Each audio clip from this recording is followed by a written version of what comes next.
Let's go. What was your first major exposure to like a real set when you were like, wow, this is amazing? Captain Phillips.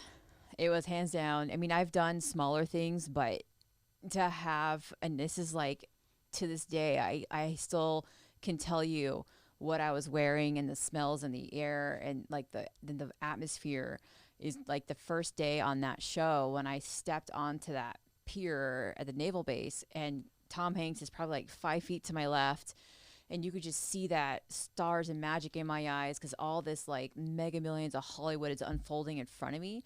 And I'm just like, this is it. This is where I want to be. How do I get here from here? You know what I mean? Because it's not very often in smaller towns you have those big shows coming. And when you do, you really got to take in those moments and be ready to learn, because these are like LA's absolute best professionals coming, and you have the opportunity to grow. Well, a lot of people, so this is kind of true in anything, like especially any kind of high career, like achieving, careers, athletes or anything. When you get to the top, or when you come to where the top league is being played, like Captain Phillips set, working with Tom Hanks, which I want to ask you how that was, by the way, but it's even harder than getting there. It's even harder to just stay there. So when you're there, you're like, wow, you were probably thinking, how do I consistently come back to this? Yes. It's not like I don't want to go back to doing anything but this kind of stuff. So can you talk about that? Yeah, I am still working towards that consistent level with that kind of Mega Millions. It's hard because it's a humbling process because, I'm a producer, I'm a UPM, and in order to get there, it's still like you have to pay your dues and work your way up the ladder. There's no other way around it. And so I'll occasionally get those big shows, but my role in the production office may change a little bit. It might flex to a coordinator, or it might flex to a secretary. But I'm willing to do that because I want to be like where they are, because I really value like my professionalism and how I execute my shows, and to be my very best. And there's always room for growth. So I'm still working towards that consistency on that level. It takes a long time.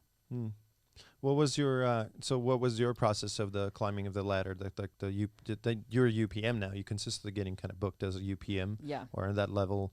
If it's like a larger show, you might go into some production coordinator, but producer UPM now. So what was the journey? The first exposure was Captain Phillips. Yeah. First of all, let's talk about that for a second. Working with Tom Hanks, hands down, probably the best actor of the last 50 years. He's amazing. And, it's funny because he saw me taking in my moment. He did. And I didn't know he was watching me. He's like, "You're new." That's the first thing he said. I'm like, "Yeah, I'm pretty green." And he's like, "I'm Tom." I'm like, "Hi, I'm April." And he was the nicest guy. But he's like, "You picked a good first feature, but Brian, I didn't choose it. It found me." And I'm so fortunate because not a lot of people get that experience for their first one.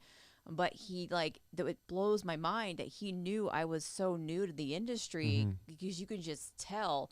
I mean, it was like all these moving parts. You're just like a kid in the candy shop, like, oh my goodness, I can't believe I'm here. Somebody pinch me, Like, what's happening? Yeah, and I was just a runner PA. Like, that's all I was doing. It wasn't anything significant, but to me, it was the world. You know what I mean? To have that one moment, Do you believe in speaking things into an existence? I do. There's a lot of power in our words. So I'm very, very meticulous and careful what I say because, Like, thinking, wanting to do something, going after it, projecting it out there, and then eventually you're there and you're like, people are like, how did you do this? How did you end up here? What happened?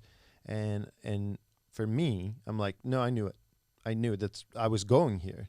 I had my mindset. I was speaking it into an existence. So what I wanted to ask you, like getting on that set when you were like, wow, how did, you didn't choose the project chose you. Yeah. Well, why do you think what was the driving force? It started before that. I was assistant location managing a television show that was local, and there was a key PA. Her name is Lisa. And I, to this day, still tell her, like, I can't believe you got me on Captain Phillips. She was only on set for one day. And I met her for one day, and she left to go on Captain Phillips. And then she left, I think, a few days later after that to go work on Killing Lincoln. And she called me and was like, "Hey, I'm recommending you to do this. Do you want to come PA? I know it's not your role that you're in now, but would you be willing to do that? Because I know you can do it. And I'm like, oh my God, yes, sign me up. So I left a TV show at a higher pay grade to go PA on a union show, just from working with someone one day on set. That was a PA. Incredible. So what was your like process? Because so Captain Phillips was a union. Yeah. And you were like indie kind of. Yeah, non-union. So this was the first. This was your first break. That's what we were talking about. Yeah. How did you start writing your hours or for the unions, or did you learn about the unions in that process as well? Or no, I honestly I was so excited I didn't pay attention. No one really told me like to keep track of that until a little bit later on. But I think when you're and then when they told you how many days you need to keep track, it's like what? I have kids. I'm a single mom. I can't do that. It's too many hours. That's what it was. It's a lot of hours. What is it? It's like 500, isn't it? 500-600 hours. Yeah. I think.